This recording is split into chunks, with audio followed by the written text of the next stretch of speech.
আসসালামু আলাইকুম, welcome to my channel science mini blog and cooking. Basic কিছু মশলা দিয়ে খুবই সহজভাবে হাঁসের মাংস ভুনা রেসিপিটা আজকে আপনাদের সাথে শেয়ার করব। এখানে আমি আগে থেকে হাঁসটা ভালো করে পরিষ্কার করে রেখেছি এবং ছোট ছোট টুকরো করে নিয়েছি। তারপর চুলায় একটা কড়াই বসিয়ে তাতে পরিমাণ মতো তেল দিয়ে 1 কাপ পেঁয়াজ কুচি লাল লাল করে ভেজে নিব।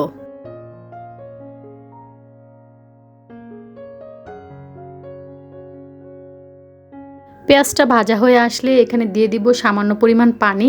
তারপর দিয়ে দিব স্বাদ মতো লবণ, 2 চামচ পরিমাণ হলুদের গুঁড়া, 3 চামচ পরিমাণ মরিচের গুঁড়া, 4 চামচ ধনিয়ার গুঁড়া, 3 চামচ আদা রসুন বাটা ও 2 চামচ বাটা মশলা দিয়ে ভালো করে মশলাটা কষিয়ে নেব।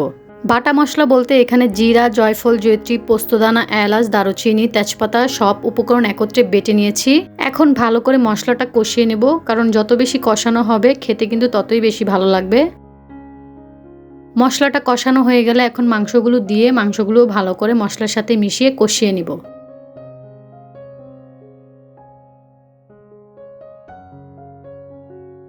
মাংসটা বলক চলে আসলে চুলার আঁচটা মিডিয়াম টু লো করে দিব এবং ঢাকনা দিয়ে ঢেকে দিব। 5 মিনিট পর আবার ঢাকনাটা উঠিয়ে একটু নেড়েচেড়ে দিব, তারপর আবারও ঢাকনা দিয়ে ঢেকে দিব।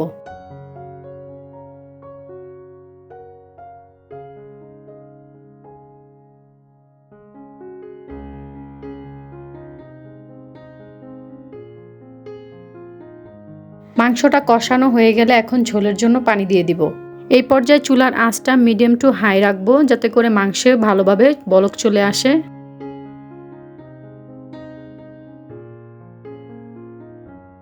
ভালো মতো মাংসটা বলক এসে পড়লে চুলার আঁচটা কমিয়ে দেব।